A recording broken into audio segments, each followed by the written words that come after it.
నమస్తే, welcome to my channel Govinda Reddy dragon fruit form. ఈరోజు మనం కోడిపెంట డ్రిప్కు ఎలా వదలాలో ఈ వీడియోలో అయితే చూద్దాము.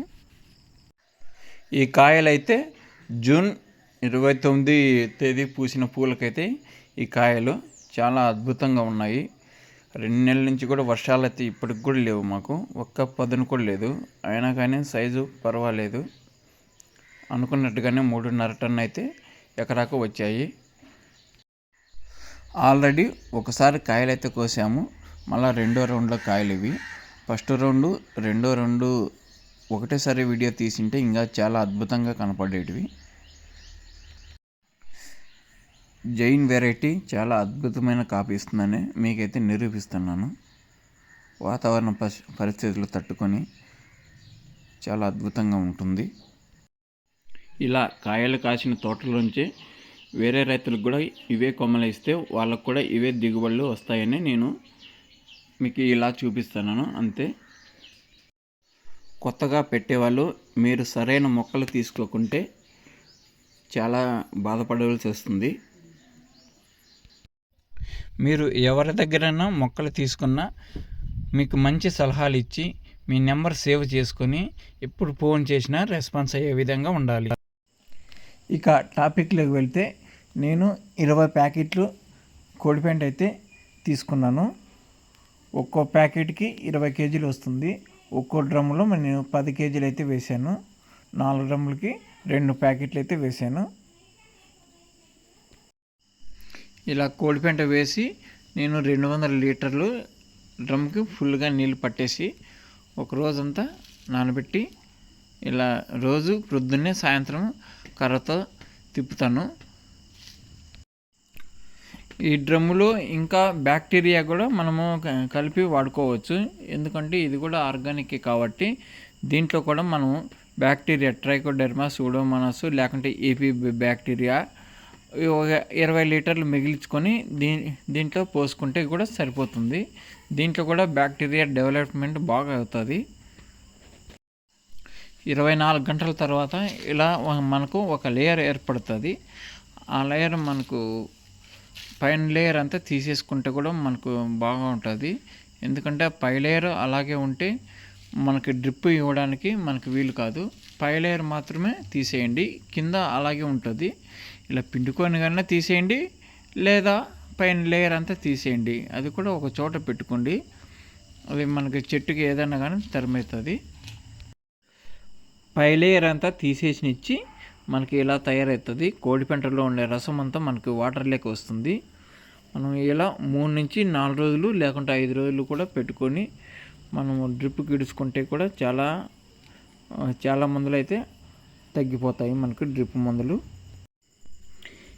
ఈ కోడిపెంటని 3 సార్లు అయితే మనం డ్రిప్ వదులుకుంటూ మళ్ళీ నీళ్లు పోసుకుంటూ డ్రిప్ వదులుకుంటూ అలా 3 సార్లు అయితే మనం చేసుకోవచ్చు. ఇలా కోడిపెంట డ్రిప్పులో ఇడిస్తే చాలా రిజల్ట్ ఉంటుంది, త్వరగా రిజల్ట్ ఉంటుంది. మిగతా డ్రిప్పుల మందుల కంటే ఈ కోడిపెంట డ్రిప్పులోకి వదలడం వల్ల చాలా రిజల్ట్ ఉంటుంది. ఎందుకంటే నేను వదలాను కాబట్టి మీకు అందరికీ చెప్తున్నాను. ఇలా మనకి 4 రోజుల తర్వాత ఇలా ఎంత బ్రైట్నెస్గా ఎంత కలర్ఫుల్గా ఉందో చూడండి. కోడిపెంటలో రసం అంతా మొత్తం వచ్చేసింది. ఇప్పుడు మనకు డ్రిప్పుకు వదలడానికి మొత్తం సిద్ధమైపోయినది. 4 డ్రమ్ములు అయితే నేను ఇప్పుడు ప్రస్తుతానికైతే నేను బత్తాయి తోటకైతే వదులుతున్నాను. మనము డ్రిప్కి వదలాలా అనుకున్న రోజు ఒకరోజు ముందు రోజు మనం కట్టితో తిప్పద్దండి, ఎందుకంటే కోడిపెంట అంతా మళ్ళీ తేలియాడుతుంది. ఒకరోజు ముందుగా తిప్పుకుంటే కోడిపెంట అంతా అడుక్కు చేరి మనం డ్రిప్కి వదలడానికి అనుకూలిస్తుంది. ఇలా మనము డ్రిప్కు వదిలేటప్పుడు పైన నుంచి కిందికి వదులుకోవాలి. ఫుట్పాలు మనం చేతితో పట్టుకొని పైన నుంచి మాత్రమే వదలాలి. డైరెక్ట్గా కింద నుంచి వేసామంటే మొత్తం లోన్ ఉండేదంతా ఒకటే పరే మనం ఫుట్పాల్కి కలుసుకుంటుంది. అందుకే పైన నుంచి మనం కిందికి వదలాలి. మనం దగ్గరుండి పైన నుంచి కిందికి మాత్రమే వదలాలి. ఇలా నేనైతే ఈజీగా వదులుతాను, ఎటువంటి వడగట్టును ఏమి చేయను, డైరెక్ట్గా ఇలా వదిలేస్తాను మా ట్రాక్టర్తో.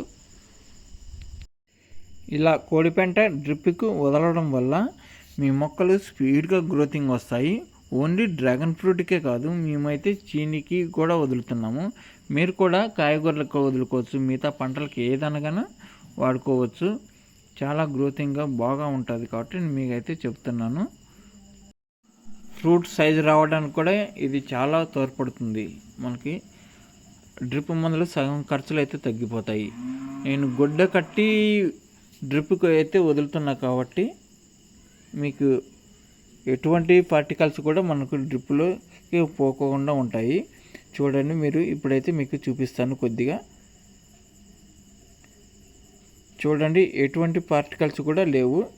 ఇప్పుడు డ్రమ్ము అడుక్కుపోయింది, అయినా కానీ ఎటువంటి పార్టికల్స్ కూడా లేకుండా ఉంటాయి. ఇలాగే డ్రిప్కు అయితే వదులుకోండి. ఓన్లీ ఇదేనే కాదు, ఈపీ బ్యాక్టీరియా స్లర్రీతో కానీ జీవామృతం కానీ ఇలాగే చేసుకోండి. మన డైరెక్ట్గా మనం డ్రిప్లోకి వదులుకోవచ్చు. ఇది రెండో డ్రమ్లోకి వాడుతున్నాను. ఒక డ్రమ్ అయిపోతుంది మొత్తం. అలా కిందంతా కోడిపెంట అయితే వదిలేసి మళ్ళీ దాంట్లోకి 200 లీటర్లు నీళ్ళు పోసి మళ్ళీ వదులుకోండి. కట్టితో ప్రొద్దున్నే సాయంత్రం మటుకు ఖచ్చితంగా తిప్పండి. బాగా కలదిప్పడం వల్ల కోడిపెంటలో ఉండే రసం అంతా మనకి నీళ్ళలోకి వస్తుంది. మనం డ్రిప్కి వదిలినా కానీ చాలా బాగా ఉంటుంది. ఇప్పుడైతే నేను రెండోసారి కలవడానికి వాటర్ అయితే పోయిస్తున్నాను. రెండోసారి కూడా మనకి ఇంత రంగు లేకుండా కానీ కొద్దిగా తగ్గుతుంది.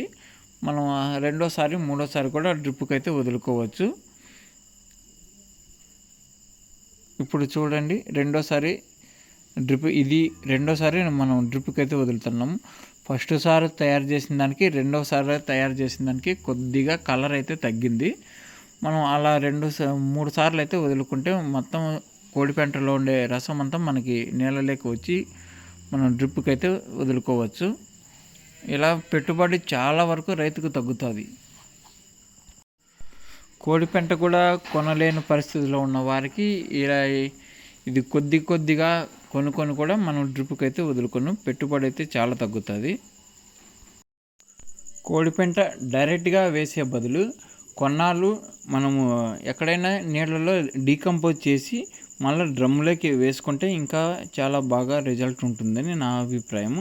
ఎందుకంటే అప్పుడు చాలా మగ్గిపోయి డైరెక్ట్ పోషకాలు నీళ్ళలోకి వస్తాయి.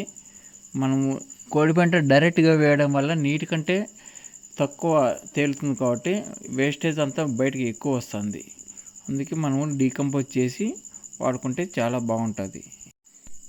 ఈ వీడియో మీద మీ అభిప్రాయం అయితే కామెంట్ చేయండి.